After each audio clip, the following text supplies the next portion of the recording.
You know the feeling when someone says something and your chest tightens before they've even finished speaking. You already know they're wrong. You can feel the words forming in your throat, the argument building, the need to correct them rising like heat.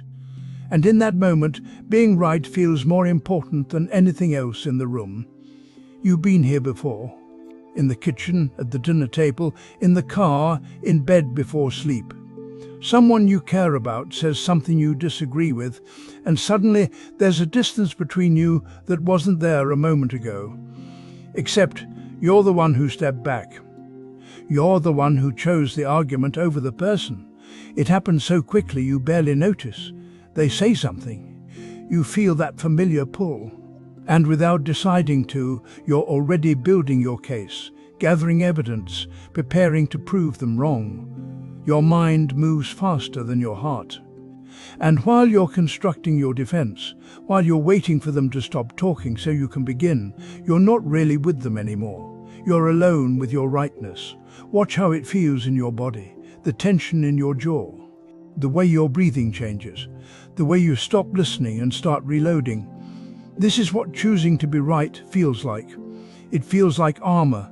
It feels like protection. It feels like strength. But underneath, if you're honest, it feels like fear. Because being wrong feels like losing something. Being wrong feels like you're less than. Being wrong means they were right, and you were mistaken, and somehow that feels unbearable. So you defend, you explain, you correct, you need them to see. And with every word, with every point you make, the space between you grows wider. You think you're protecting the truth, but what you're really protecting is an image of yourself as someone who knows, who understands, who doesn't make mistakes. And that image needs to be defended constantly. It needs to be right. It needs to win. Even if winning means losing the person standing in front of you. Notice what happens after. After you've proven your point, after you've won the argument, after they've gone quiet or walked away, notice the emptiness there, the hollow victory. You were right. And now you're alone with your rightness. The distance you created doesn't disappear just because you won. It stays, sometimes for hours, sometimes for days. Sometimes it becomes the new normal between you. The Buddha said, in the end, only three things matter: how much you loved, how gently you lived, and how gracefully you let go of things not meant for you. You hold on so tightly to being right, as if your rightness is who you are, as if letting it go means disappearing. But your rightness is just a thought, just a position. Just a story you're telling about yourself and the world. And every time you choose it over closeness, you're choosing a story over a person. You're choosing an idea over a living, breathing connection. The person in front of you won't be there forever. This conversation won't come again. This moment is already passing. And you're spending it defending something that doesn't need defending. Something that isn't even solid. Because tomorrow you might see it differently. Next year you might laugh at how certain you were. 10 years from now you might not even remember what you were arguing about. But you'll remember how it felt to choose distance. You'll remember the look on their face when you wouldn't let it go. You'll remember the silence that followed your victory. Being right doesn't keep you warm. It doesn't hold you when you're afraid. It doesn't sit with you in the dark. It's just a position you're clinging to, and the tighter you hold it, the more it separates you from everything soft and alive. You don't have to agree with them. You don't have to pretend they're right when you think they're wrong. But you can feel the pull to defend, to correct, to win, and you can choose not to follow it. You can let the urge rise and pass without acting on it. You can be wrong, or let them think you're wrong and discover that you don't disappear. You're still here. And so are they. The question isn't whether you're right or wrong. The question is what you're willing to lose in order to be right, and whether that loss is worth it, whether your position is more valuable than their presence. Whether being correct is more important than being connected, you already know the answer. You felt it in the silence after the argument, in the space that grows between you, in the loneliness of winning.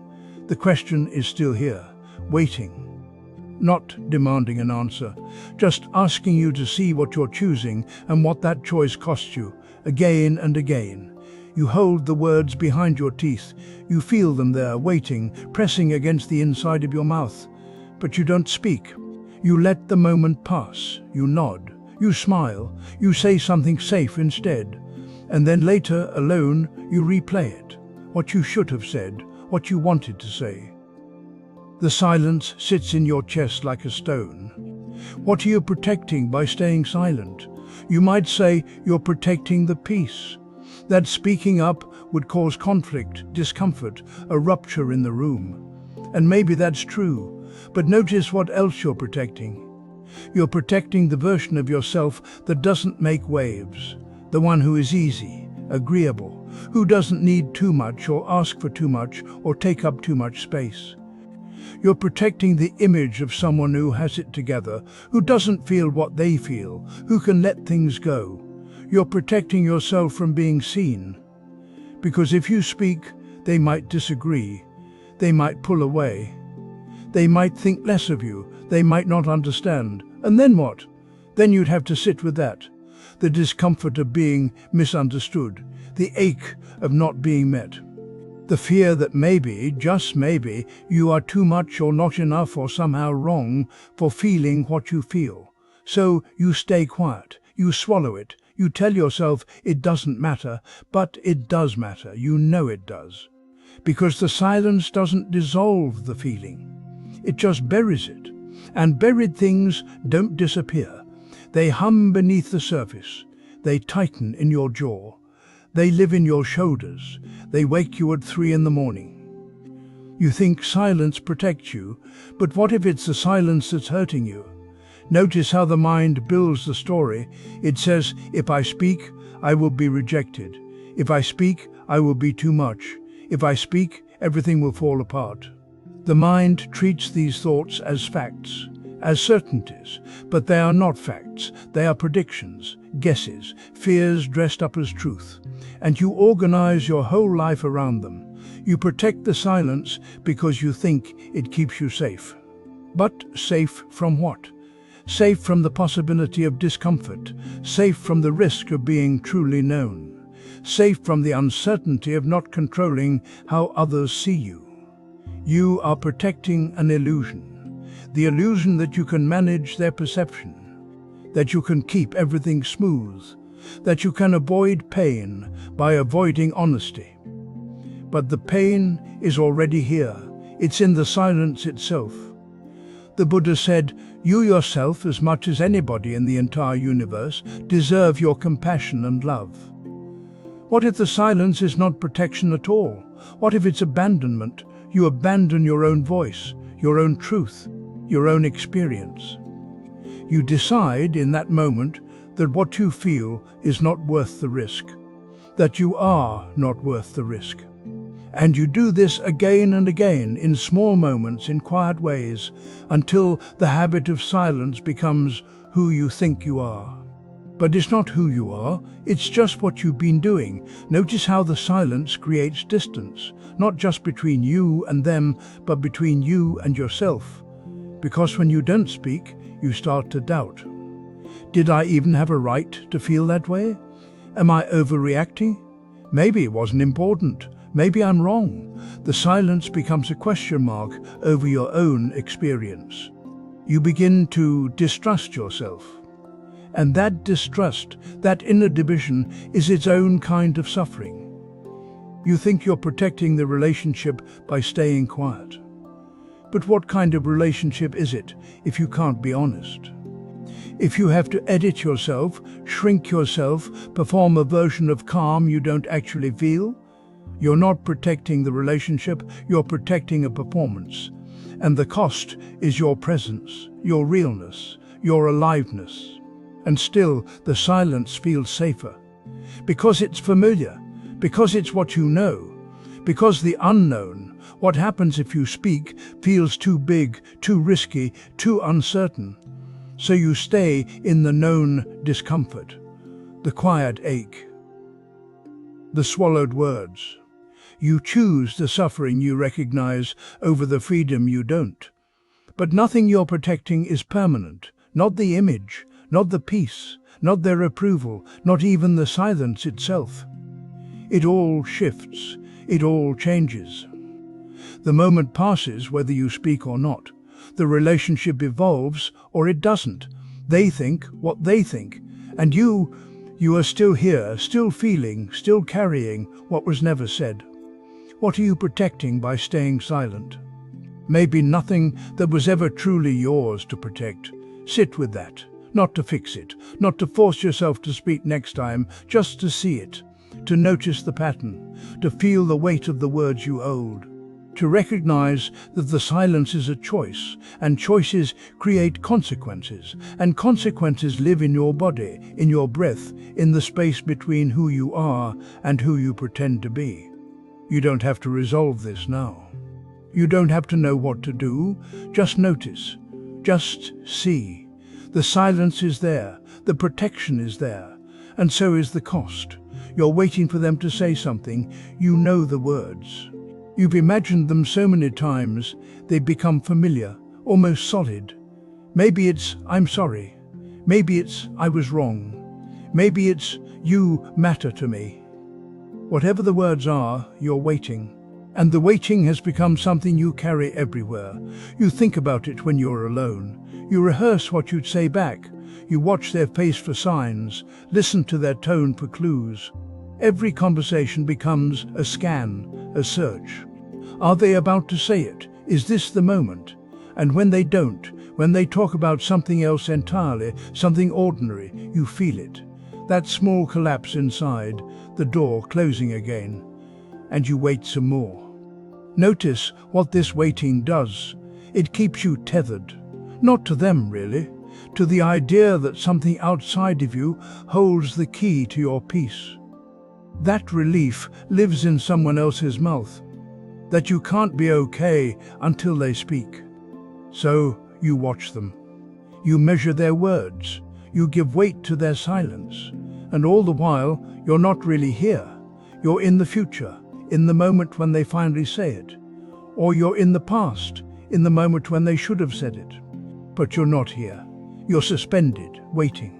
And the waiting itself becomes a kind of suffering, because every moment they don't say it is a small rejection. Every conversation that ends without those words feels like proof. Proof that you're not seen. Proof that you don't matter enough. Proof that you were right to doubt, right to hurt, right to wait. You might not even want them anymore. The person, the relationship. But you still want the words. Because the words would mean something was settled. Something was resolved. Something could finally be put down. But notice this.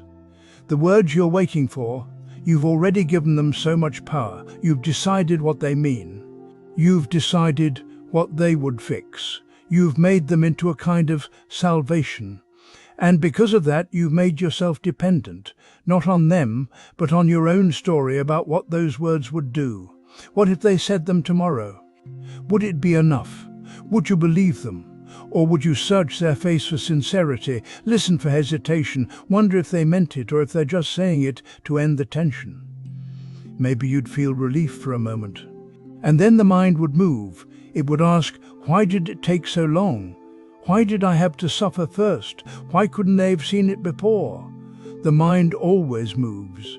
The Buddha said, you yourself, as much as anybody in the entire universe, deserve your love and affection.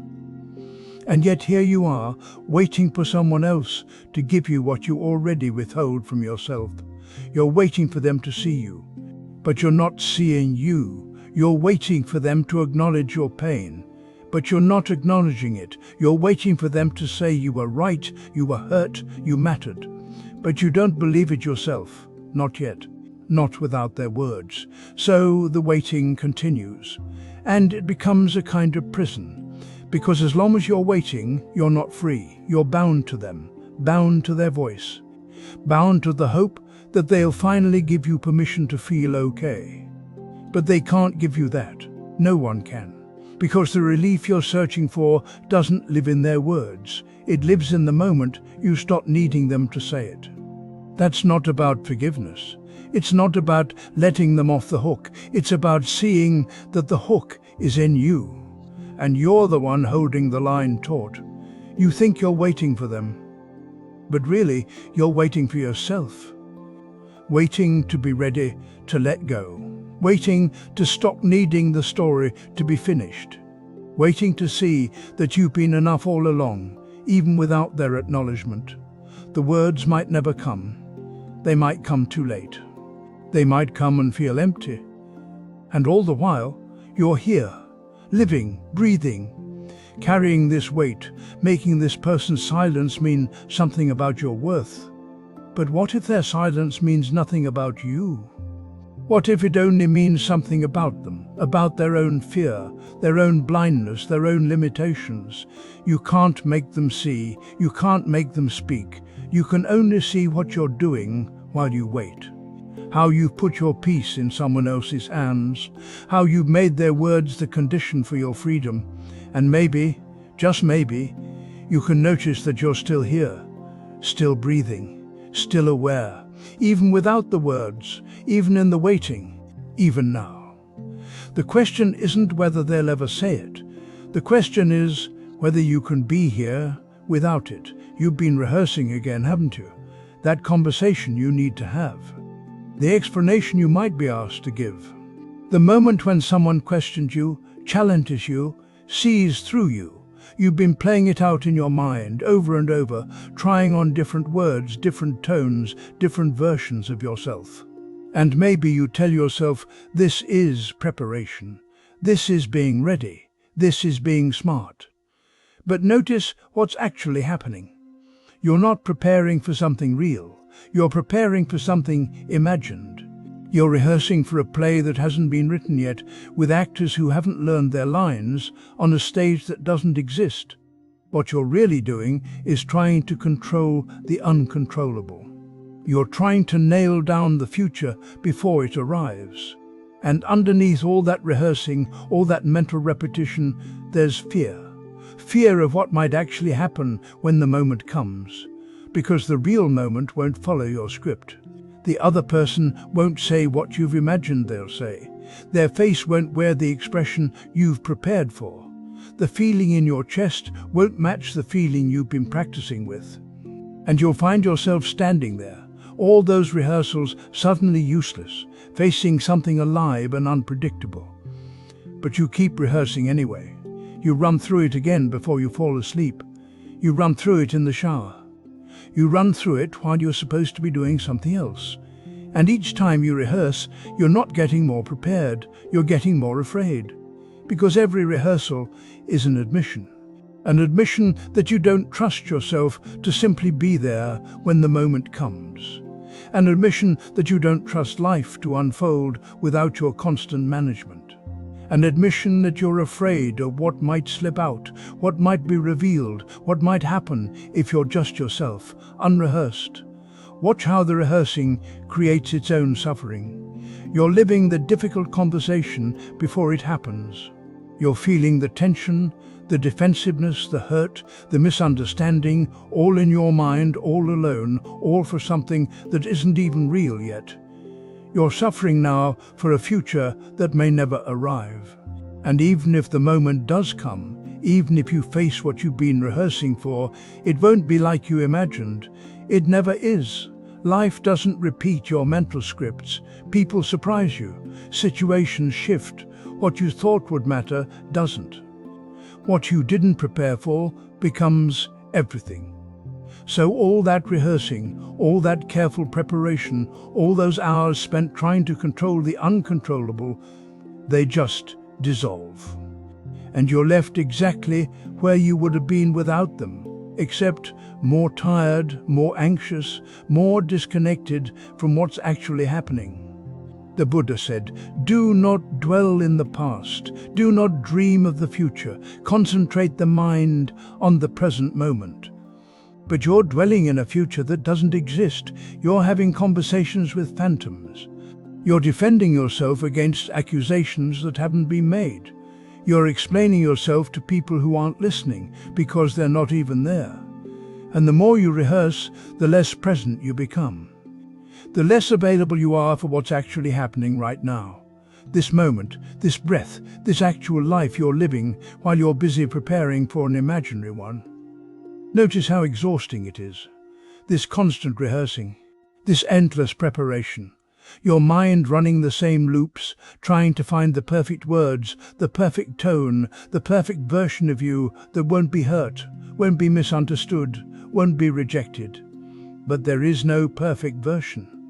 There are no perfect words. And the you that you're trying to construct through all this rehearsing, that carefully managed self, it's just another phantom. Another thing you're grasping at, trying to make solid, trying to make safe. What you're afraid of is the rawness of the unrehearsed moment, the vulnerability of not knowing what will happen. The possibility that you might stumble, might not have the right words, might be seen as you actually are, rather than as you wish to be seen.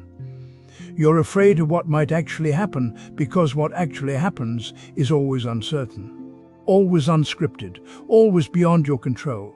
And so you rehearse, and rehearse, and rehearse. But the rehearsing itself is the suffering. Not the future moment, not the conversation that might come, not the thing you're afraid of. The suffering is here now, in the grasping, in the trying to control, in the endless mental repetition of something that isn't real. You're creating your own prison, and the bars are made of imaginary futures. And somewhere underneath all that rehearsing, there's a simple question, waiting. Not the one about what you'll say or how you'll say it. A quieter question, a more honest one. Can you let the moment come as it comes? Can you let yourself be unrehearsed? The question sits there unanswered while you rehearse again. You've been here before. This conversation, this moment, this hurt. Not just once, maybe dozens of times. Hundreds. You replay it while you're driving, while you're waiting for coffee. In bed before sleep, it comes back without permission, and you let it unfold again, scene by scene, word by word, as if watching it one more time will change what happened. But what are you avoiding by staying there? Because that's what replaying is. It's a way of not being here, right now. In this moment where nothing is being said to you, where no one is hurting you, where the thing you keep returning to isn't actually happening. You go back to it because going back feels safer than being present. The past, even when it's painful, is known. You've already survived it. But this moment, this one right here, is uncertain. And uncertainty asks something of you. So you replay, you rehearse your response, you imagine what you should have said. You rewrite the script, give yourself better lines, stronger comebacks. Or you replay it exactly as it was, feeling the sting again, the tightness in your chest, the heat in your face. You replay it to make sense of it, to control it, to finally get it right. But it never gets right, does it? Because the replaying isn't about understanding. It's about not letting go. It's about keeping the story alive so you don't have to face what's here now. The quiet, the emptiness, the not knowing what comes next.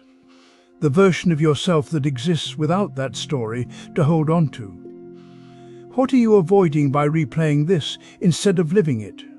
Maybe you're avoiding the fact that it's over, that it happened, and now it's gone, and no amount of returning will change it. Maybe you're avoiding grief, the grief of what was said, what wasn't said, what you wanted and didn't get. Replaying keeps you in relationship with it, keeps you connected, lets you stay angry or hurt or right. And staying angry feels like power. Staying hurt feels like loyalty to yourself. Staying right feels like protection. But it's not power, it's not loyalty, it's not protection. It's a loop. And loops don't go anywhere. They just turn and turn, wearing the same groove deeper until that groove becomes the only path you know. You think you're processing, but you're not.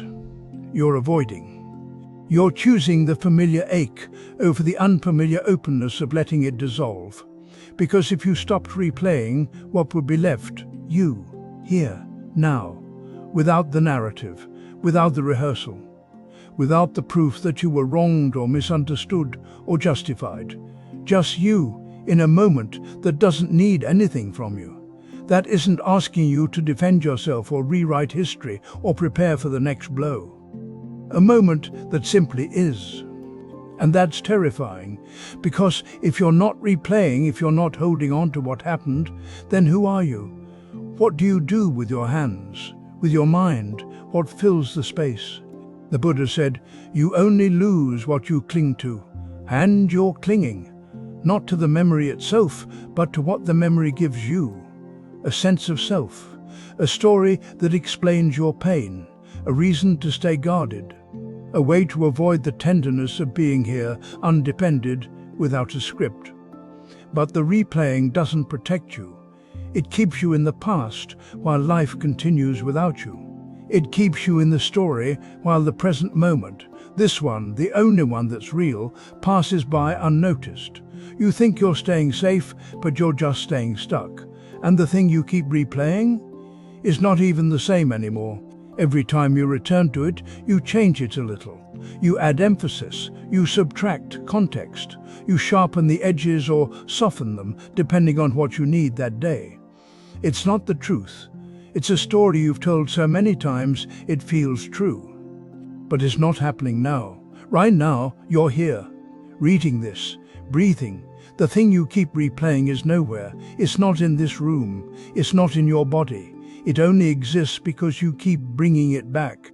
And every time you bring it back, you're choosing it over this, over the aliveness of now, over the possibility of something new, over the quiet that might actually let you rest. What are you avoiding by replaying this instead of living it? Maybe it's not about the memory at all. Maybe it's about the fear that without it, you'll have to be present, undefended, open, not knowing, not controlling, just here. And maybe that's the very thing you've been running from all along. You've been carrying something for a long time, words that want to come out, things you need to say. And every time the moment arrives, something stops you. Not just fear of speaking itself, something deeper. A question underneath the silence. What if speaking changes you? What if the person who finally says those words isn't the person you've been protecting all this time? You built something careful over the years, a version of yourself that stays quiet at the right moments. That nods, that lets things pass, and there's safety in that. People know what to expect from you. You know what to expect from yourself. The silence has become familiar, it has become you. But now the words are pressing. And you're not just afraid of how they'll sound, you're afraid of the person who would say them. Because that person might be someone who disappoints others, someone who creates conflict, someone who can't take it back. That person might lose things.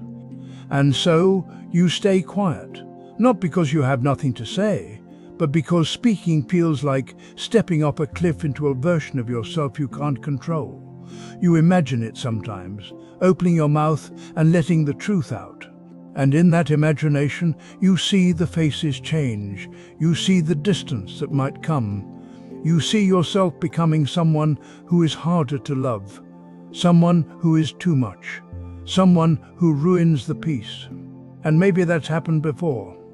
Maybe you spoke once and it didn't go well.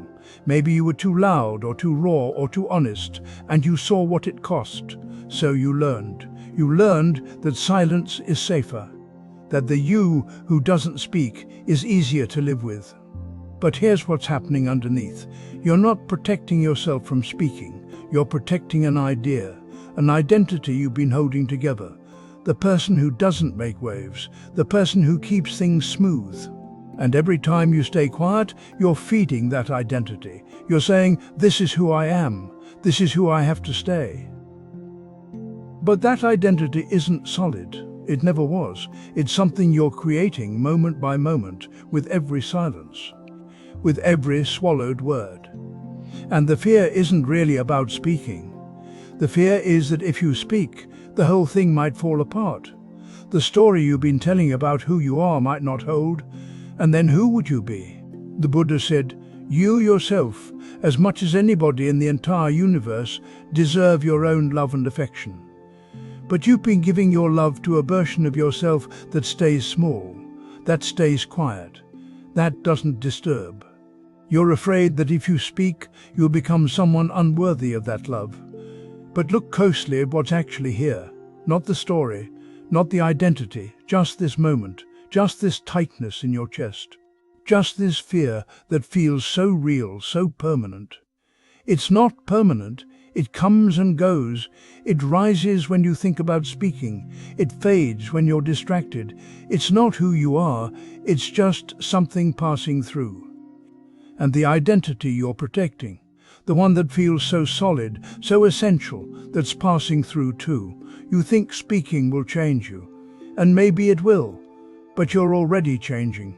Every moment, you're becoming someone different. The you who stays quiet today isn't the same you who stayed quiet last year. The silence isn't preserving anything. It's just another choice, another moment of grasping. What if the person you'd become isn't worse? What if they're just different? What if they're just real? You can't know. And that's the terror of it. You want a guarantee. You want to know that if you speak, you'll still be okay, that people will still love you, that you won't lose yourself in the speaking. But there is no guarantee. There never was. The silence doesn't protect you. It just postpones. It just delays the moment when you have to meet the uncertainty. And every day you stay quiet, you're choosing fear over truth. Not because you're weak, but because the fear feels like it's keeping you safe. But it's not safety, it's just familiar suffering. You're afraid of who you'll become if you speak, but you're already becoming someone, right now, in the silence, in the holding back, in the careful construction of someone who doesn't disturb the peace. And that person is suffering too. Maybe the question isn't whether to speak or stay silent.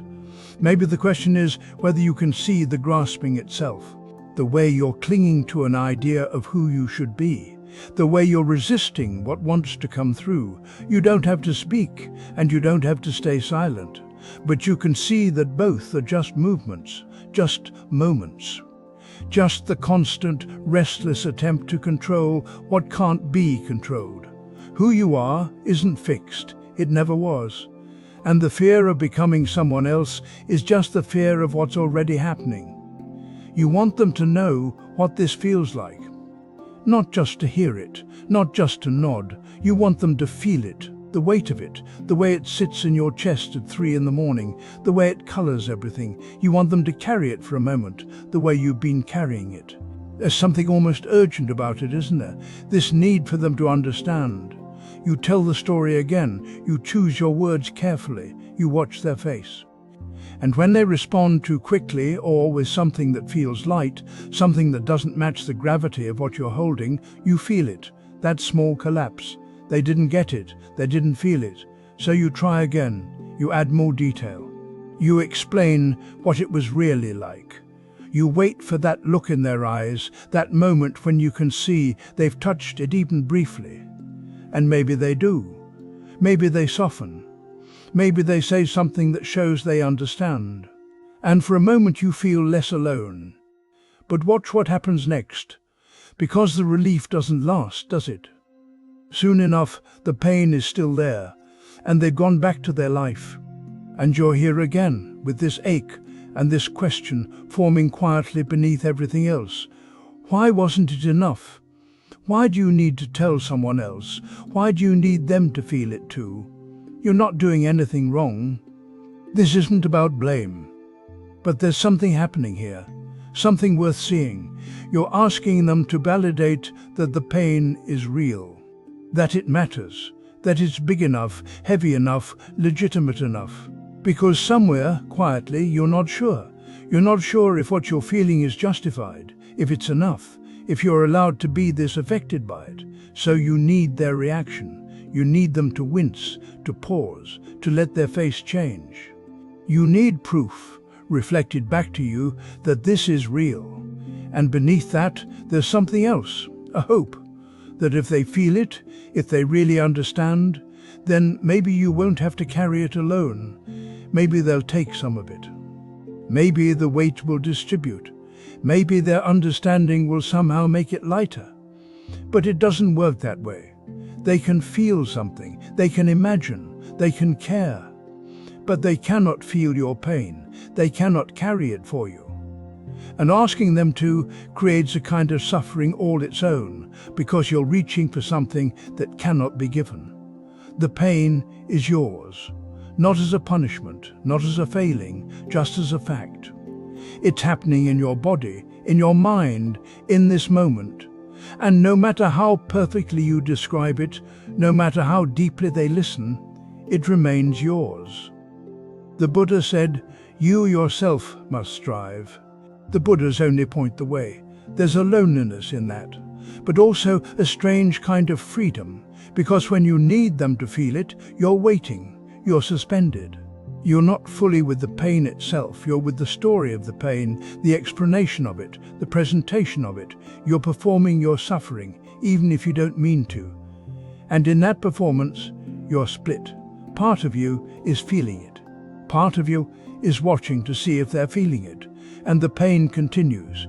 And now there's another layer, the disappointment when they don't get it, the frustration when they move on too quickly, the loneliness of feeling unseen.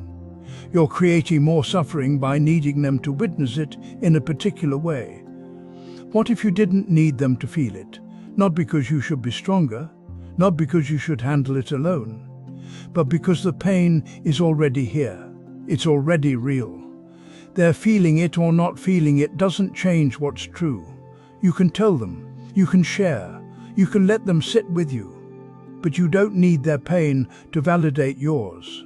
The ache in your chest doesn't require an audience to exist. The heaviness doesn't need confirmation. It's here. You're feeling it. That's already everything. And when you stop needing them to feel it, something shifts. You can be with it more directly. You can let it be what it is without the added weight of needing it to be understood in a specific way, without the story, without the proof. They may care, they may listen, they may try, and all of that can be received. But it's not what makes your pain real. It's not what allows you to feel it.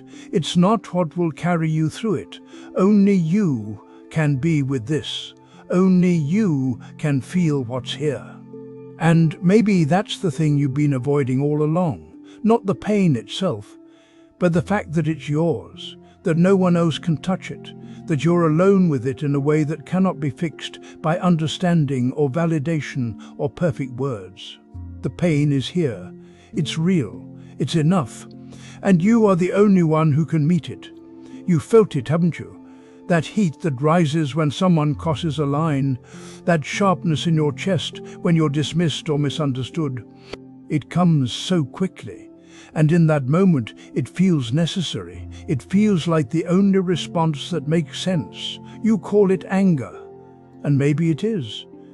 But underneath that word, underneath that heat, there's something else moving, something older, something that believes it's keeping you safe.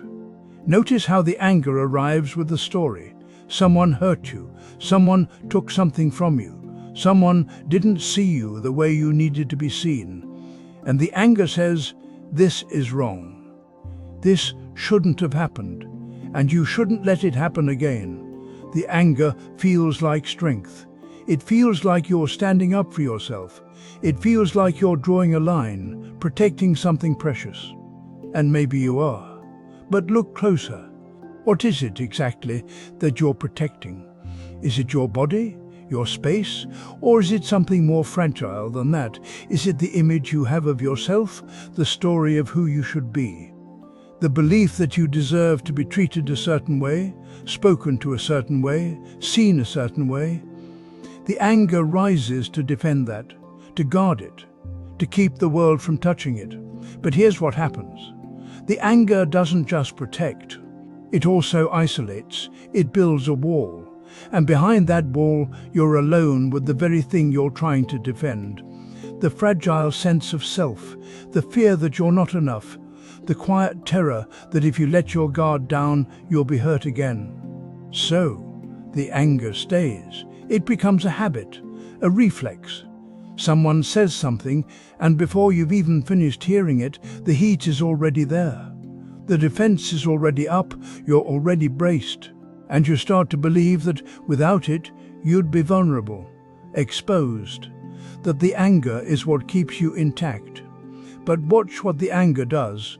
Watch how it tightens your jaw, how it closes your chest, how it replays the moment over and over, sharpening the edges, making the offense bigger, making the other person smaller.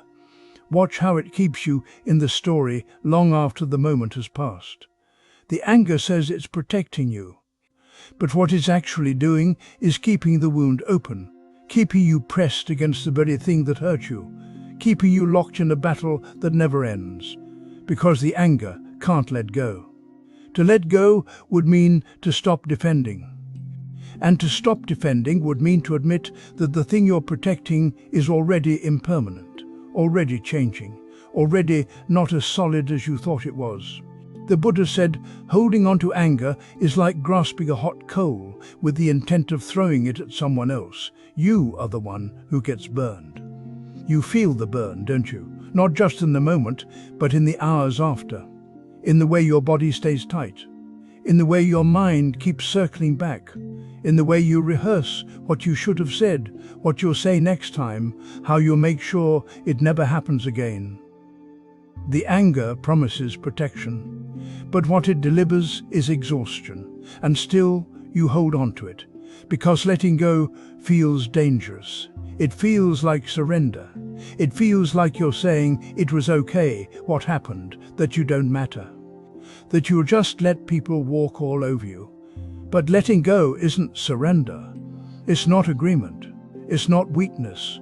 It's just seeing that the anger isn't doing what you think it's doing. It's seeing that the self you're protecting is not a fixed thing that needs defending. It's a process, a flow. Something that changes with every breath, every thought, every encounter. The anger tries to freeze it, to make it solid, to make it something that can be protected. But you can't protect what's already moving. You can't defend what's already dissolving. And when you see that, when you really see it, the anger doesn't need to be pushed away. It doesn't need to be conquered or controlled. It just starts to lose its grip. Because you're no longer asking it to do the impossible.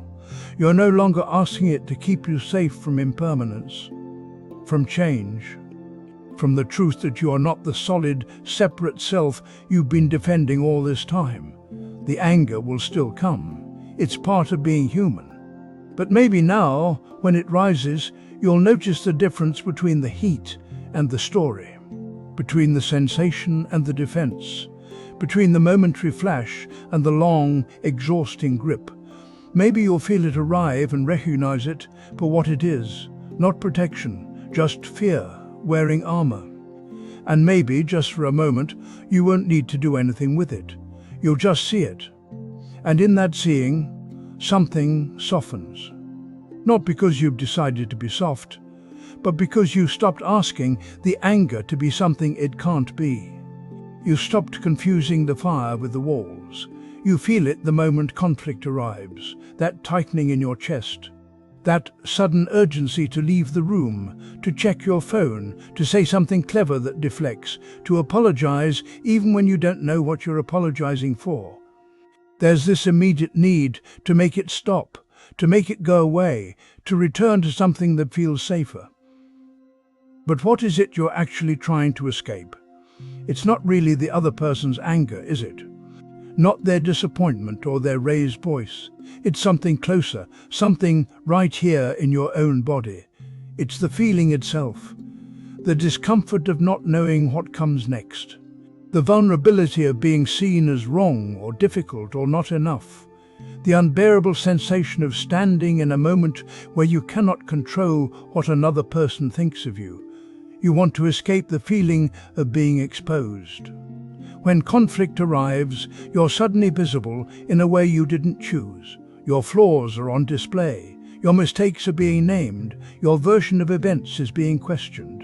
And underneath all of that is this quiet terror that if they really see you, if they really know what you are, they'll leave. Or worse, they'll stay but think less of you. And you'll have to live with that knowledge in every interaction that follows. So you try to escape the moment. You become very reasonable, very calm, very accommodating. Or you become defensive, building walls of explanation and justification. Or you shut down entirely, going somewhere far away inside yourself where their words can't quite reach you. You're doing anything at all to avoid staying present with what's actually happening. Because what's happening is unbearable. Not because it's dangerous, but because it's uncertain. You don't know how this ends. You don't know if you'll be forgiven. You don't know if the relationship will survive this. You don't know if you're the villain in this story or the victim or something more complicated that doesn't fit into either category. And your mind cannot tolerate not knowing.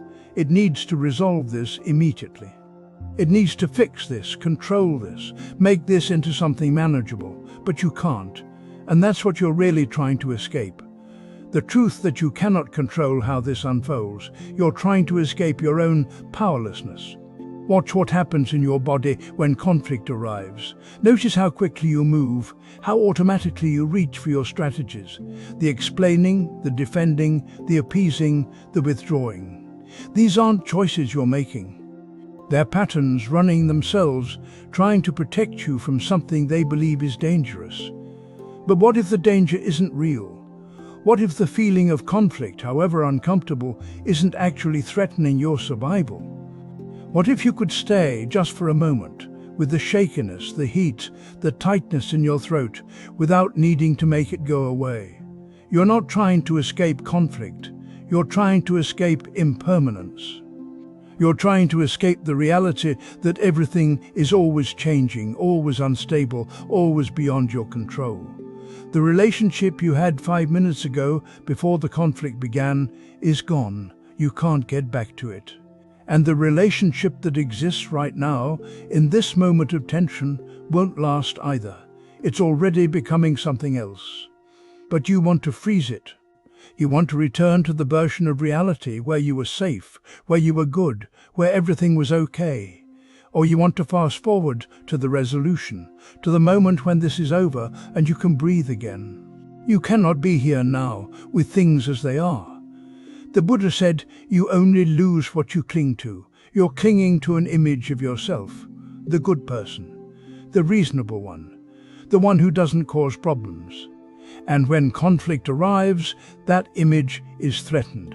So you scramble to protect it, to prove it, to restore it. But the image was never real to begin with. It was just a story you told yourself to feel safe in an unsafe world.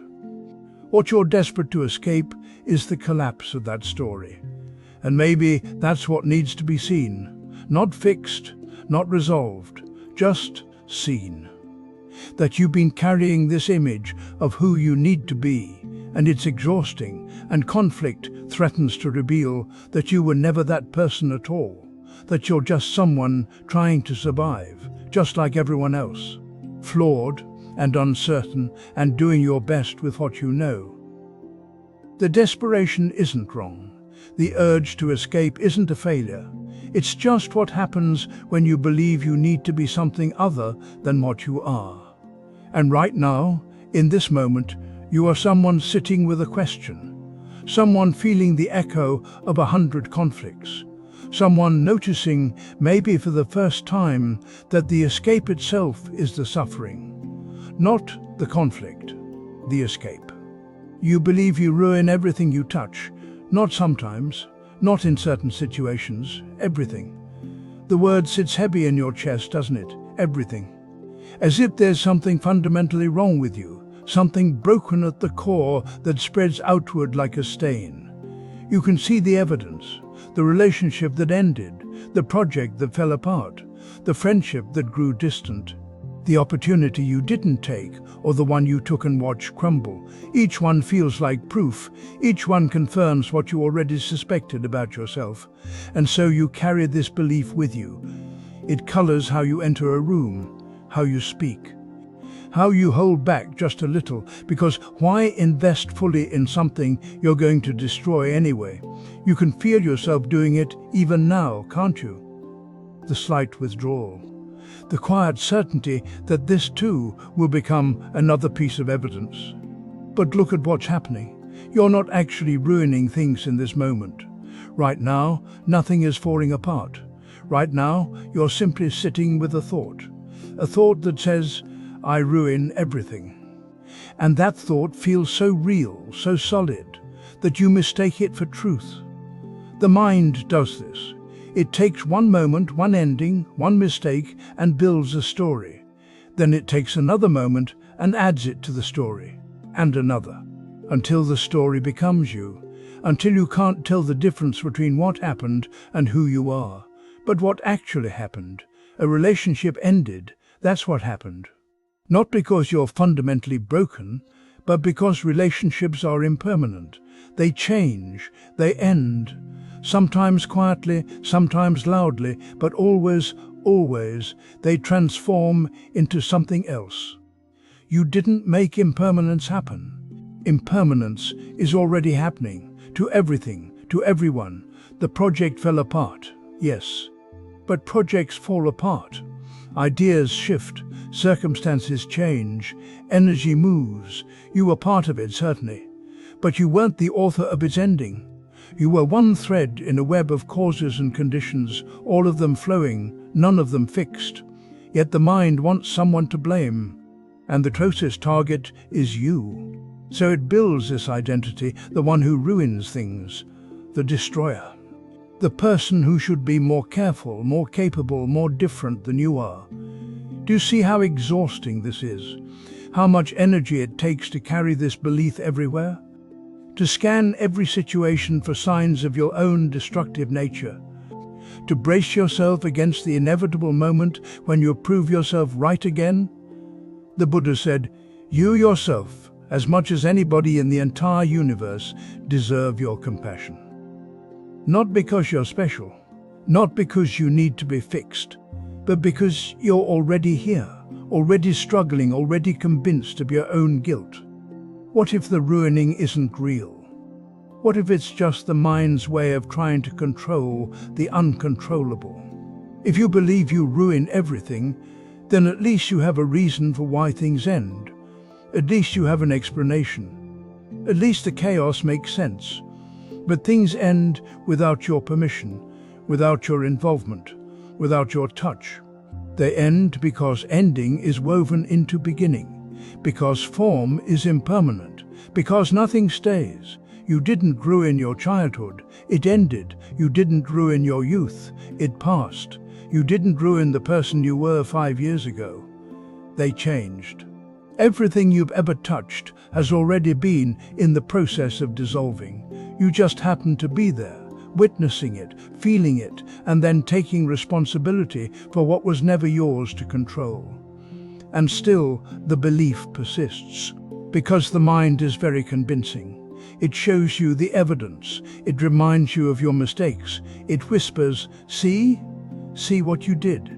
But mistakes aren't proof of a ruined nature. They're proof that you're alive, that you tried, that you reached out even when you were afraid, even when you didn't know what you were doing, even when you suspected it might fall apart. The belief that you ruin everything is itself a kind of protection. If you believe it deeply enough, maybe you won't have to risk again. Maybe you won't have to feel the rawness of trying and failing. Maybe you can just stay small and safe and certain of your own brokenness. But you're not staying safe. You're staying in pain. Right now, this belief is here. You can feel it. But can you also feel that it's just a belief? Can you notice the difference between the thought, I ruin everything, and the actual moment you're in right now? In this moment, What are you actually ruining? The belief doesn't answer. It just repeats itself. Because that's what beliefs do. They don't respond to reality. They create their own. And you're not the belief.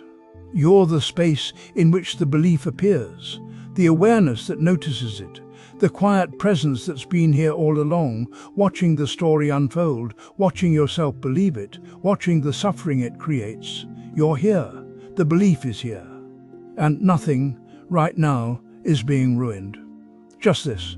Just seeing. You're mid-sentence and you notice it. That small tightness in your chest. The way your words start arranging themselves just so. You're not just speaking anymore. You're building something, shaping how they'll see you, controlling the image that forms in their mind. It happens so quickly. Someone asks you a question, or maybe they misunderstand something you said, and suddenly you're explaining. But underneath the explanation, there's this other thing happening, this quiet urgency, this need for them to see you in a particular way. Smart enough, thoughtful enough, not too needy, not too difficult, not misunderstood. You can feel it in the way you choose your words, how carefully you're placing them, the slight performance in your voice. You're not lying exactly, but you're curating, editing in real time, leaving out the parts that might make you look small or confused or ordinary. And the exhausting part is how automatic it becomes, how often you're doing this without even knowing. In conversations with friends, in messages you type and delete and retype, in the stories you tell about yourself, always this low hum of management, always adjusting the picture, because what you're really afraid of is being seen as you actually are. Not the version you've decided is acceptable, not the story you've been telling, but the messy, uncertain, sometimes petty, sometimes lost person underneath all that explaining. So you explain more, you add context, you clarify your intentions. You make sure they understand that you're not that kind of person, that you had good reasons, that it's more complicated than it looks. And with each explanation, you're building walls made of words, walls that look like bridges. You tell yourself you're connecting, that you're being vulnerable, that you're opening up. But if you're honest, really honest, there's something else happening. You're controlling the narrative, you're managing their perception. You're making sure the story lands the way you need it to land. And you can feel the difference, can't you? Between the moments when you're actually present with someone and the moments when you're performing presence, when you're actually sharing and when you're carefully revealing. There's a quality to real connection that doesn't have this tightness in it. This watching yourself from the outside. But the mind doesn't want to let go of control. It's terrified of being misunderstood, misrepresented, judged incorrectly. So it keeps explaining, keeps adding footnotes to your life, keeps making sure everyone knows the right version of who you are. Except there is no right version. There's just this moment, this person in front of you, this thing you're feeling that keeps changing. And every time you try to nail it down with words, every time you try to explain yourself into being understood, you're moving away from what's actually here. The Buddha said, "You yourself, as much as anybody in the entire universe, deserve your love and affection. But you keep thinking you need to earn it from them, from yourself, by being explainable, by being the right kind of person. What if you didn't explain? What if you let them see you without the commentary? Let them misunderstand. Let them form whatever picture they're going to form anyway, despite all your careful words. Because they will, form their own picture. No matter how much you explain, no matter how precisely you craft your self-presentation, they're going to see you through their own lens, their own history, their own needs and fears. Your explanations can't control that. They never could. And underneath all this explaining, all this managing, there's just you. Wanting to be seen, wanting to be accepted, wanting to matter.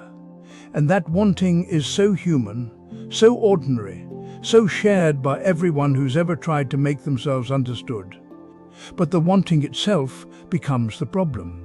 the grasping at being seen in a particular way, the resistance to being seen in all the other ways, the fear that if you're not carefully explaining yourself, you'll be abandoned or dismissed or forgotten. So you keep explaining, keep controlling, keep building that image. And the distance between you and the person you're talking to grows wider, even as your words pile up between you. You can feel it right now, can't you? This pattern, this habit, the way it runs in the background of so many of your interactions. Not always, but often enough that you recognize it when you look. And there's nothing to fix here, nothing to resolve. Just this seeing, this noticing of how you create your own isolation while trying to prevent it, how you push away connection while reaching for it, how you hide yourself while trying to be known. The explanation is still there, the urge to control how you're seen. It doesn't go away just because you notice it, but something shifts in the noticing, something loosens. You're still here, still wanting, still afraid of being misunderstood. And the question remains, hanging in the space between your words and their listening. You notice it, don't you? That tightness in your chest when someone disagrees with you, that sudden heat. The way your breath changes. Something shifts inside you when they say no, when they see it differently, when they don't agree. And it's not just the disagreement itself, it's what happens underneath.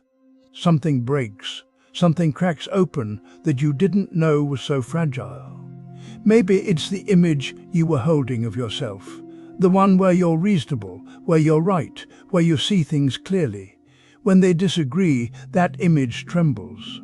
You thought you were standing on solid ground, and suddenly the ground moves. Or maybe what breaks is the connection itself, the invisible thread between you and them. You were together, and now you're separate. You were aligned, and now there's distance, and that distance feels dangerous somehow, like something precious is slipping away. You can feel how much you need them to see it your way, not just to understand, but to agree, to confirm, to validate. And when they don't, you're left holding something alone. This opinion, this perspective, this version of reality that suddenly feels less real because they won't share it with you. Watch how quickly the mind moves to defend. How it gathers evidence, builds arguments, rehearses what you should have said. It's trying to repair what broke.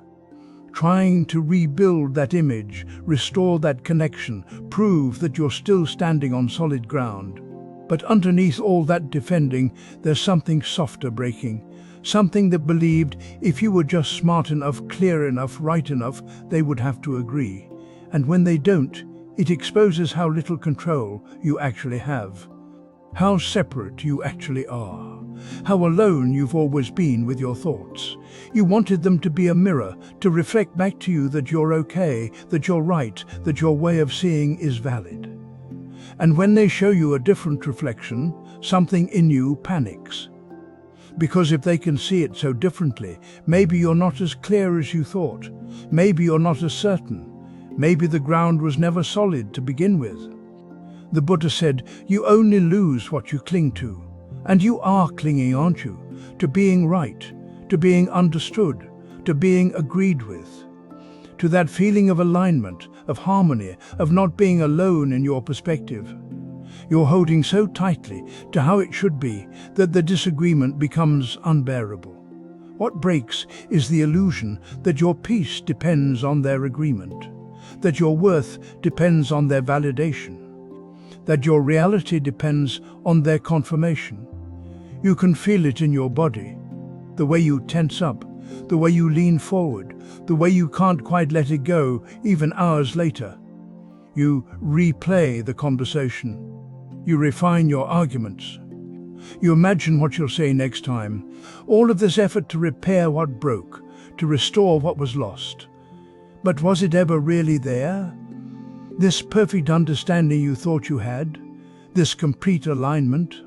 Or was that just another story, another temporary arrangement of circumstances that you mistook for something solid? They're allowed to disagree. They're allowed to see it differently.